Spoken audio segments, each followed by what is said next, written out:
Hi friends, ఇది Lepakshi temple లోపల తీసామండి. ఇది వీడియో ఇక్కడ టెంపుల్ ట్రీ అనమాట. దీనికి 100 సంవత్సరాల పైన లైఫ్ ఉందంట. అది టెంపుల్ కట్టినప్పుడు వేశారంటండి. ఇది పెద్ద అని చెప్పాడు ఆయన. చూసారు ఎలా ఉందో టెంపుల్ ట్రీ, రెడ్ కలర్ అండి. ఇది చూసారు ఎలా ఉన్నాయి కొమ్మలు అయ్యి బాగా ఇన్ని సంవత్సరాల వయసు కలదు కాబట్టి అది ఇలా హార్డ్ అయిపోయి అలాగేదో శిల్పంలా తయారైంది. అది కూడా రాయి కింద.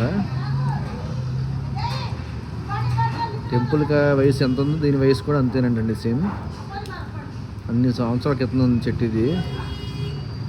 టెంపుల్ ట్రీ రెడ్ అనమాట. చూడండి కాండం ఎలా ఉందో, ఎంత ముదురుగా చెట్టు అయిపోయింది, త్వరలో పడి హార్డ్గా. ఇదిగోండి ఈ లేపాక్షి టెంపుల్ కూడా అనమాట, లోపల ఉంటుందండి. ఇది లెఫ్ట్ సైడ్ టెంపుల్ ట్రీ అనమాట. 100 సంవత్సరాలు పైబడి ఉంటుంది వయసు.